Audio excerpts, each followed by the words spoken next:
नमस्कार।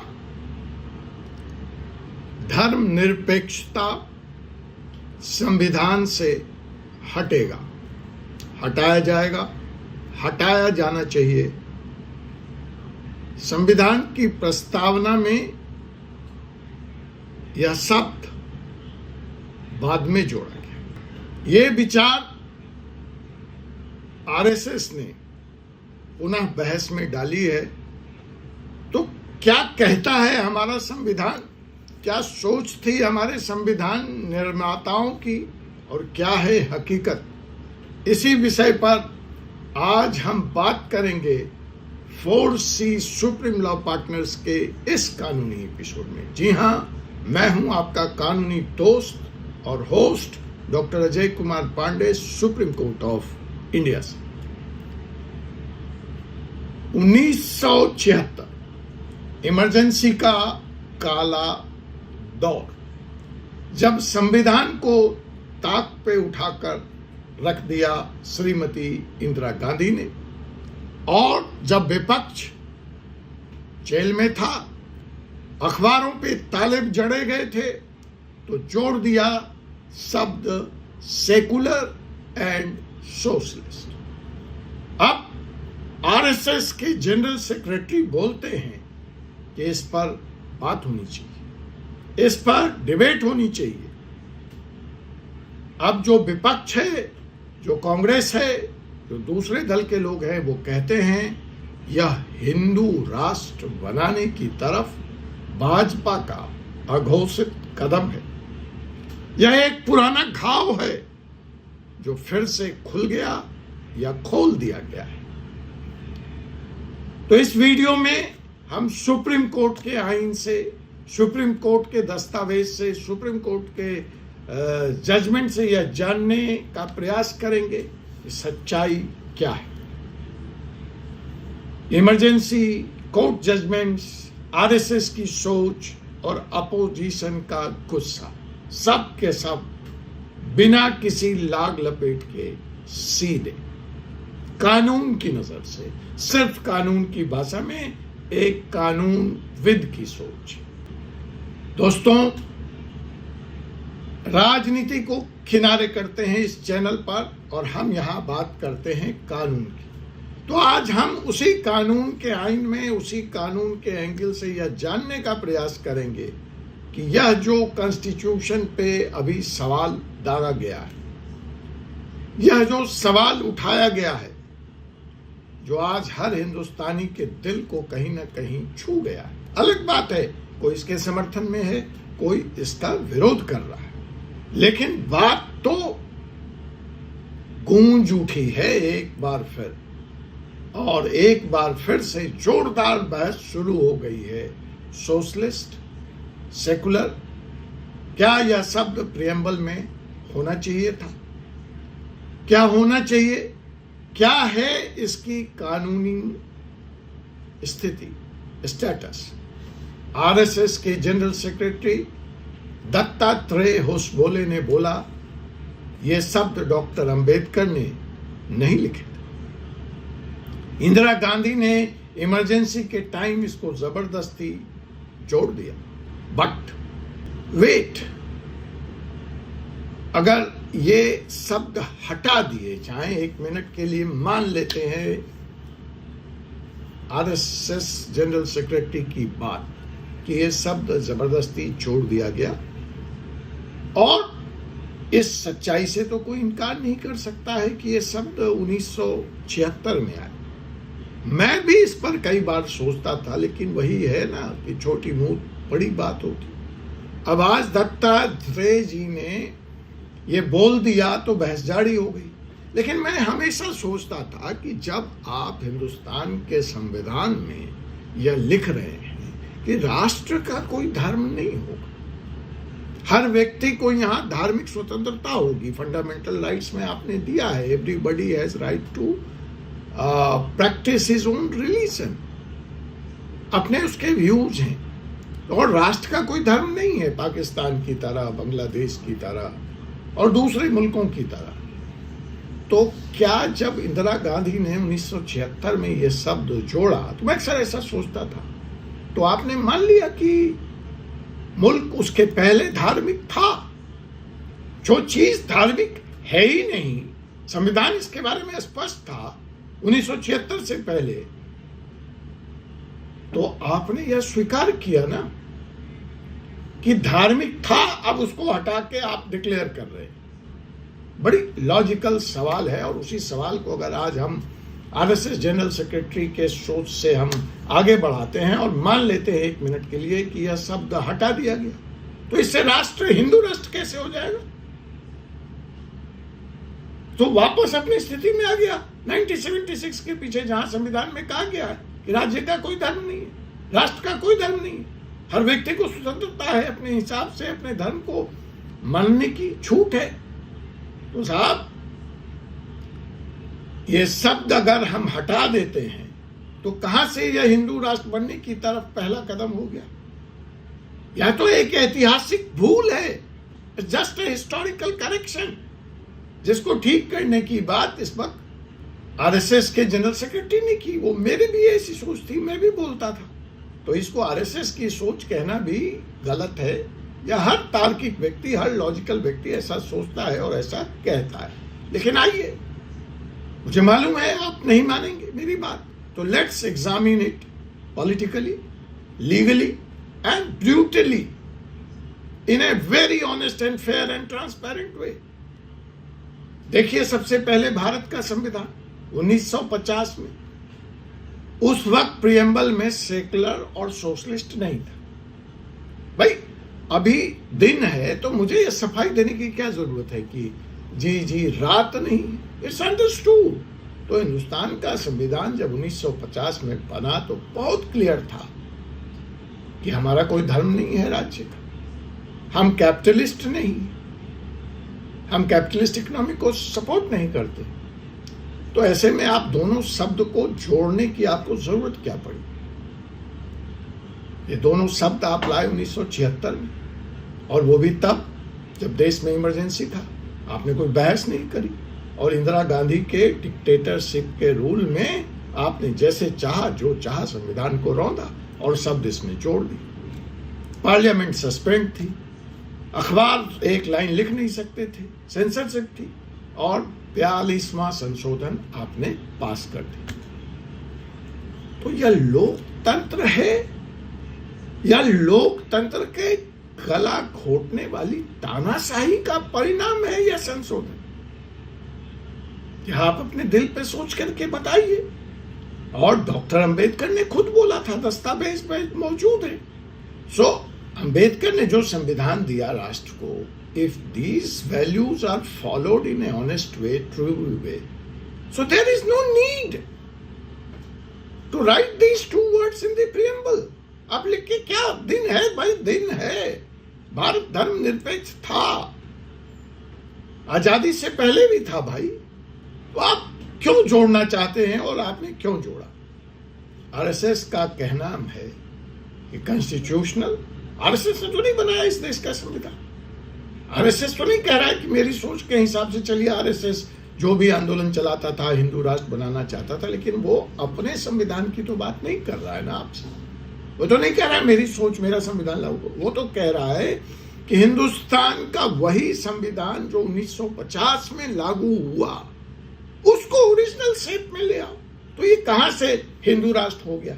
और अगर इसको हिंदू राष्ट्र कहते हैं, तब तो फिर इसके प्रणेता डॉक्टर भीमराव अंबेडकर ही माने जाएंगे, फिर तो इसके प्रणेता जवाहरलाल नेहरू ही माने जाएंगे, फिर तो सारा विवाद ही खत्म है भाई। फिर तो आपने जो कश्मीर में किया उस पर भी सवाल उठेगा, फिर आपने जो पाकिस्तान बांटा उस पर भी सवाल उठेगा। तो आरएसएस ये तो नहीं कह रहा है कि हमारी सोच, हमारे दिमाग, हमारे सोच वाला कंस्टिट्यूशन। आरएसएस कह रहा है, उस समय तो आरएसएस का कोई वजूद नहीं था, उसके कितने लोग थे उस संसद में? सारे के सारे कांग्रेसी थे, वामपंथी थे। आपने बहस करी, कंस्टिट्यूएंट असेंबली में आपके लोग थे, संविधान बनाने वाले आपके लोग थे, अंबेडकर आपके थे। तो आरएसएस तो मात्र इतना कह रहा है कि भाई वो जो ओरिजिनल संविधान है, जब देश स्वतंत्र हुआ उसको वापस ले आई। होसबोले जी ने यही तो कहा, it was never part of the original version of the constitution, it was forced upon us and that too in a dictatorial manner. आज आप कहते हैं कि संसद नहीं चलती, संसद में मोदी जी बहस नहीं करते, इसलिए आप वॉकआउट कर देते हैं साहब। अरे अपना काला इतिहास तो देखिए, कौन सी बहस करी थी ये दो शब्द जोड़ने से पहले? मोदी जी ने कौन सा संविधान का संशोधन बिना बहस के पास कर दिया? कौन सा संसद ठप कर दिया? किस अखबार और टीवी के दरवाजों पे ताले लगा दिए?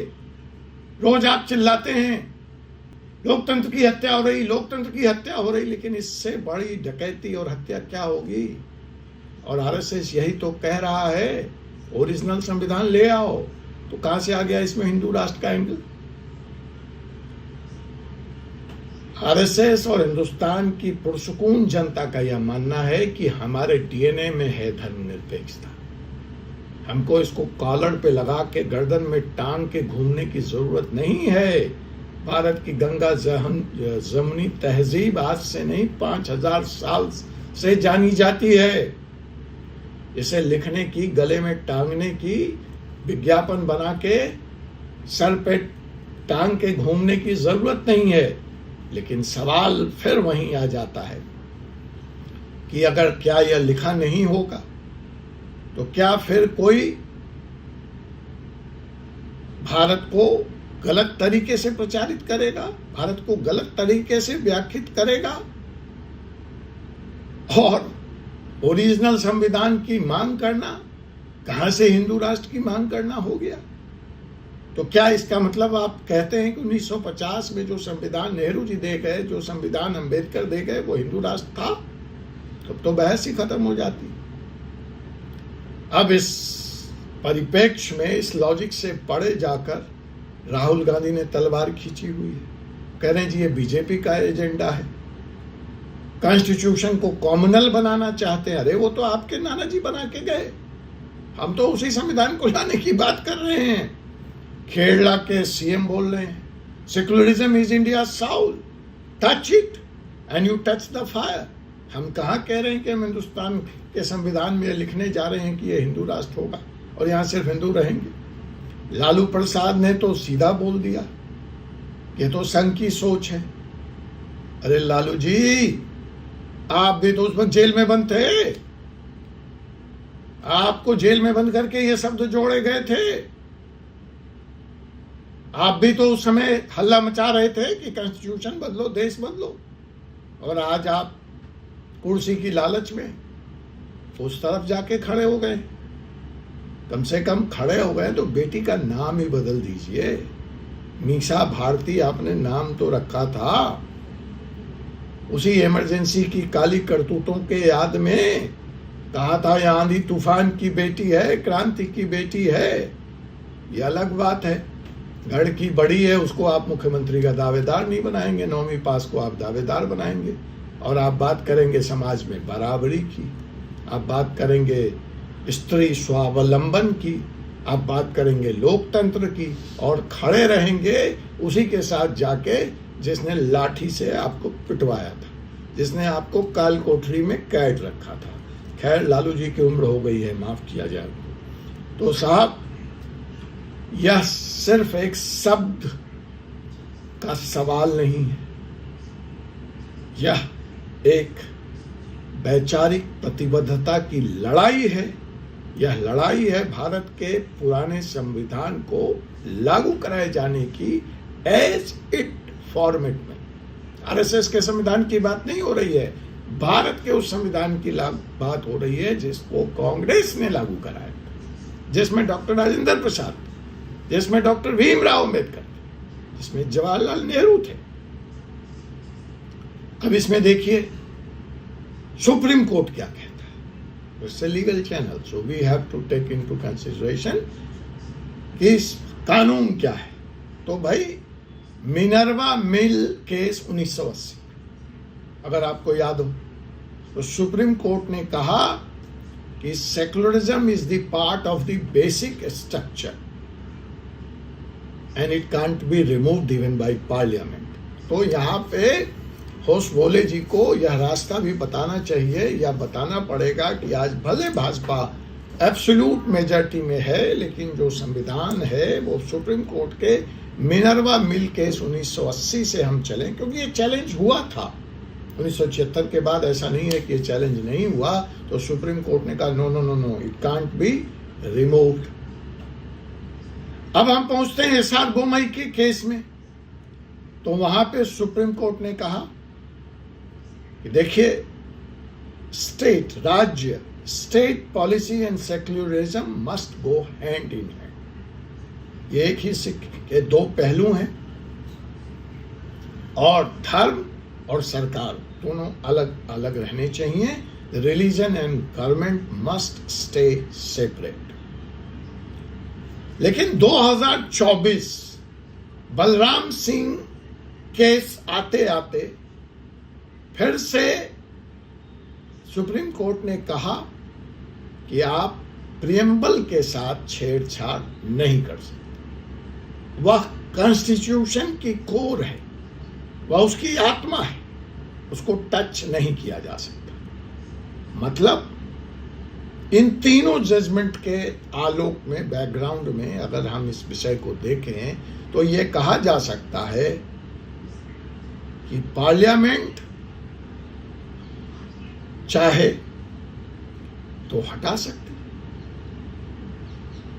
लेकिन जब मामला सुप्रीम कोर्ट में जाएगा तो सुप्रीम कोर्ट इन तीन जजमेंट के मद्देनजर मेरे अनुभव से स्ट्राइक डाउन कर सकती। फिर ये एक गंभीर बहस होगी। Will supreme court order will prevail over the parliament? ये चल रही है गवर्नर वाले मामले में और दूसरे कई मामलों में कि supreme court can strike down a decision passed by majority vote in parliament। और सुप्रीम कोर्ट का जो तर्क होगा वो तर्क ये होगा कि you can make law, but the law has to be within the framework of the constitution and you can't play with the basic structure of the constitution. और ये प्रियम्बल बेसिक स्ट्रक्चर। अब supreme court से ये कौन पूछे कि ये basic structure तो उस दिन नहीं था जिस दिन संविधान दिया गया भारत को 1950। ये एडिशन है साहब। खैर, ये बहस का विषय है। तो साहब, जो सत्य है वो सत्य है। सत्य यह है कि कॉन्स्टिट्यूशन सिर्फ एक कागज का टुकड़ा नहीं है, यह एक संवैधानिक प्लेज है, संकल्प है। और जो प्रियम्बल है, प्रस्तावना है संविधान की, वो हमारी पहचान है, वो हमारी आइडेंटिटी है। वो शुरू होती है we the people of India, हम भारत के लोग, हम। So again the people are supreme. अगर यह दो शब्द सेकुलर एंड सोशलिस्ट हटा दिए गए तो दूसरा बड़ा सवाल उठ जाएगा, या यहां से एक पिटारा खुलेगा कि फिर तो रिजर्वेशन पे भी सवाल उठेगा। फिर माइनॉरिटी राइट्स का क्या मतलब है? फिर रिलीजियस फ्रीडम का क्या मतलब? और इन सारे बातों पे बहस चालू हो जाएगी और सब पे सवाल उठेगा। अब आप तय करें, कमेंट में बताएं कि should secularism and socialism be removed from the constitution and we should return to the original constitution, or they let them be there as the pillars, as the guiding force that is protecting and has protected India from turning into a religious dictatorship। लेकिन religious dictatorship के नाम पर व्यक्तिगत dictatorship की भी इजाजत नहीं दे सकते। खैर, वोट का वक्त आपका है, तय करें, कमेंट में लिखें रिमूव या रिटेन। और अगर आपको यह वीडियो इंफॉर्मेटिव लगा, कुछ नई जानकारी मिली, तो इसको लाइक करें, शेयर करें, सब्सक्राइब करें। जुडिशियरी और पॉलिटिक्स दोनों में सच बोलना बड़ा मुश्किल होता है, लेकिन हमने कोशिश की है, क्योंकि हमारा मानना है कि अगर हम सच नहीं बोलेंगे तो कौन बोलेगा। Share this video with every law student, every political person, every WhatsApp warrior जिसे लगता है कि बोस भोले जी का यह बयान भारत की आत्मा पर, सेकुलर आइडेंटिटी पर अटैक है। और अगर नहीं लगता है तो यह वक्त आपके भी जाग जाने का है। आपसे पुनः मुलाकात होगी एक ऐसे विषय के साथ अगले एपिसोड में। तब तक मुझे advocate doctor Ajay Kumar Pandey, supreme court of India को अनुमति दीजिए। जय हिंद, जय भारत, जय श्री।